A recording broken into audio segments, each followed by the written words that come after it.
Hello friends, मैं हिमांशु और स्वागत है आपका मेरे चैनल हिमांश 10th स्टडी में।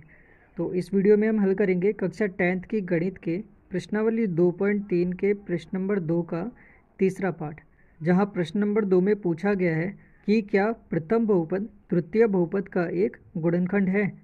तो गुणनखंड का पता हमें कैसे चलता है? गुणनखंड का पता हमें जब चलता है जब हम द्वितीय बहुपद को प्रथम बहुपद से भाग करें और इसका जो शेषफल है वो 0 आ जाए, मतलब ये पूरा पूरा इससे विभाजित हो जाए। तो इससे ये पता चलता है कि प्रथम बहुपद द्वितीय बहुपद का एक गुणनखंड है। और अगर शेषफल 0 नहीं आता है तो ये प्रथम बहुपद द्वितीय बहुपद का एक गुणनखंड नहीं होगा। ठीक है, तो भाग करके चेक करते हैं। तो भाग करने के लिए हम क्या करते हैं, इस बहुपद का ये पहला पद लेंगे और इस वाले बहुपद का ये पहला पद लेंगे। ठीक है, इसको हम यहाँ पे लिख लेते हैं। अब x की पावर 5 का मतलब हुआ कि x की गुणा 5 बार हो रही है। ठीक है, तो यहाँ लिख देते हैं x गुणा x गुणा x गुणा x गुणा x, और नीचे x की गुणा 3 बार हो रही है तो x गुणा x गुणा x। तो यहाँ पे 3x से ये 3x कट जाएंगे। अब कितने बचे? 2x बचे, इसका मतलब एक्स स्क्वायर।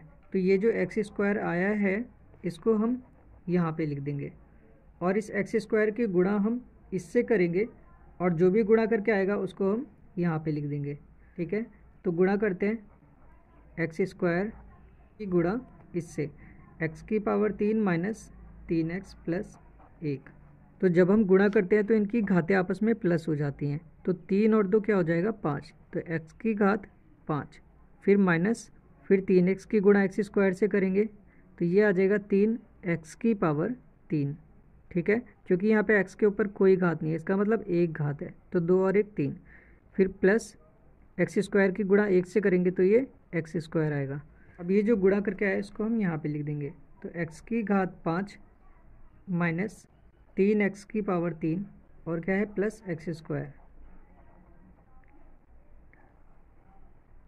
अब यहाँ पर ऊपर वाले नंबर में से नीचे वाला नंबर माइनस होता है, तो जब बहुपद में माइनस होता है तो नीचे वाली जो संख्या होती है इसके साइन चेंज हो जाते हैं। ठीक है, यहाँ कुछ नहीं दिया, इसका मतलब प्लस में है, ये माइनस हो जाएगा, ये माइनस है, ये प्लस हो जाएगा, ये माइनस, ये प्लस है, ये माइनस हो जाएगा।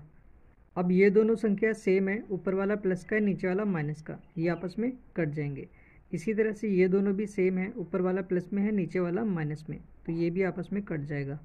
अब यहाँ पे दिया है माइनस का 4, ठीक है, और नीचे वाला जो है वो प्लस का हो चुका है तो प्लस का 3। तो माइनस प्लस क्या होता है? माइनस, मतलब 1, और साइन वो आता है जो संख्या बड़ी होती है। कौन सी बड़ी है? 4, 4 के आगे क्या है? माइनस, तो यहाँ आ जाएगा माइनस। ठीक है, तो यहाँ पे आ जाएगा माइनस 1x की पावर 3। अब यहाँ पे ये भी कट चुका है, अब क्या बचा? प्लस 3x प्लस 1, तो प्लस 3x प्लस 1।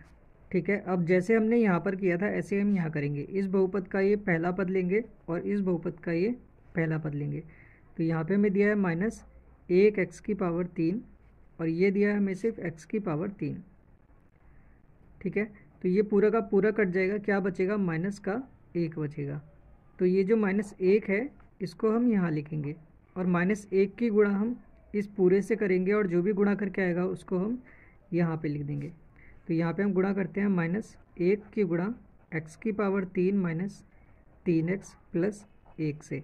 तो माइनस 1 की गुणा इसमें करेंगे तो ये हो जाएगा माइनस x की पावर 3, सबके साइन चेंज हो जाएंगे। ठीक है, जब माइनस के अंदर गुणा करेंगे माइनस 1 की, तो ये हो जाएगा प्लस 3x और ये हो जाएगा माइनस का 1, और इसको हम यहाँ लिख देंगे जो भी गुणा करके आया है। तो यहाँ आ जाएगा माइनस, इसके आगे कुछ नहीं है। ठीक है, तो 1 हम लिख सकते हैं और यहाँ से हटा भी सकते हैं। ठीक है, तो यहाँ पे हम लिख देते हैं माइनस 1x की पावर 3 प्लस 3x और माइनस 1।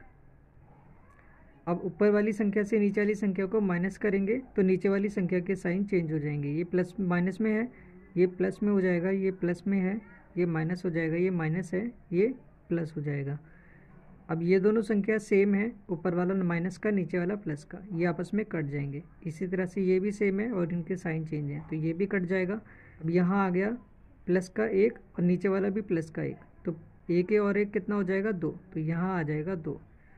तो इसमें जो शेषफल है वो 2 बच गया। तो इससे ये पता चलता है कि इसका जो प्रथम बहुपद है ये द्वितीय बहुपद का एक गुणनखंड नहीं है, क्योंकि अगर शेषफल 0 आता तो ही ये इसका एक गुणनखंड होता, लेकिन यहाँ पर शेषफल क्या है, 2 है। तो यहाँ लिख देते हैं चूँकि शेषफल बराबर 2 है, इसलिए दिया गया प्रथम बहुपद